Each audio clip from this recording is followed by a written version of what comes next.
সম্মানিত হাজিরিন, গভীর মনোযোগ।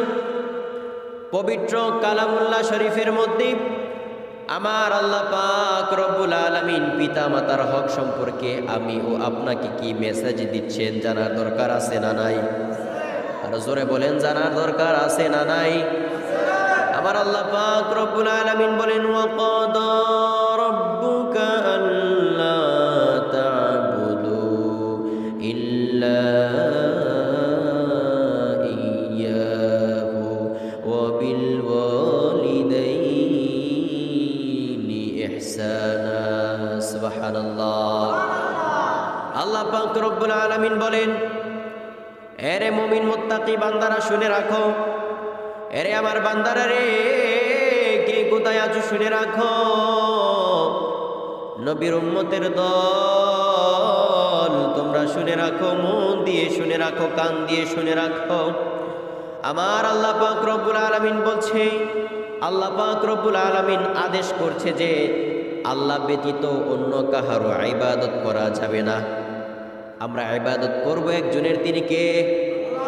আর জোরে বলেন, তিনি কে? আল্লাহ ব্যতীত কি অন্য কাহারও ইবাদত করা যাবে? যদি অন্য কাহারও ইবাদত আল্লাহ ব্যতীত করি আমাদের ঈমান ধ্বংস হয়ে যাবে। কথা বলেন ঠিক কি না? এটার মধ্যে কোনো সন্দেহ? আল্লাহ আমাদের রব। আমরা সাক্ষ্য দিচ্ছি, আশহাদু আল্লাহ ইলাহা ইল্লাল্লাহু ওয়াহদাহু লা শারীকা লাহু ওয়া আশহাদু আন্না মুহাম্মাদান আবদুহু ওয়া রাসূলুহু। সুবহানাল্লাহ। আমরা সাক্ষ্য দিচ্ছি যে আল্লাহ ব্যতীত অন্য কোনো ইলাহ নাই। আল্লাহ পাক রব্বুল আলামিন ইবাদত পাওয়ার যোগ্য, অন্য কোনো ব্যক্তিত্ব ইবাদত পাওয়ার যোগ্য নয়। কথা বলেন ঠিক কিনা? নাকি সেজদা করবেন গিয়ে মাজারের মধ্যে? মাজারের মধ্যে সেজদা করবেন গিয়ে? পীরকে সেজদা করবেন গিয়ে? সেজদা করব কাকে? আরো জোরে বলেন, কাকে? আল্লাহ পাক রব্বুল আলামিন বলছে আল্লাহ ব্যতীত অন্য কোনো ইবাদত, অন্য কারো ইবাদত করা যাবে না। যাবে? যদি করি আমাদের ঈমান ধ্বংস হয়ে যাবে না? যাবে নি? শিওর ইনশাআল্লাহ? আচ্ছা, তারপরে আসি।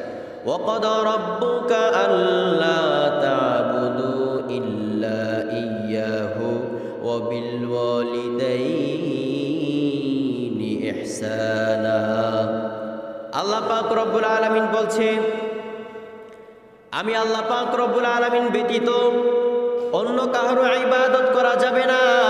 এবং আল্লাহ পাক রব্বুল আলামিন বলছে, ওয়া বিল ওয়ালিদাইনি ইহসানা।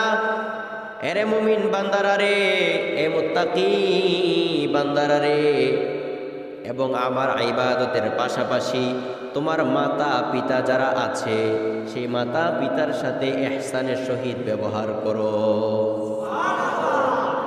কে বলছেন? আমি বলছি? আল্লাহ বলছি, কিন্তু কোরআনের মধ্যে আল্লাহ বলছেন আমার ইবাদত ছাড়া অন্য কারো ইবাদত করা যাবে না।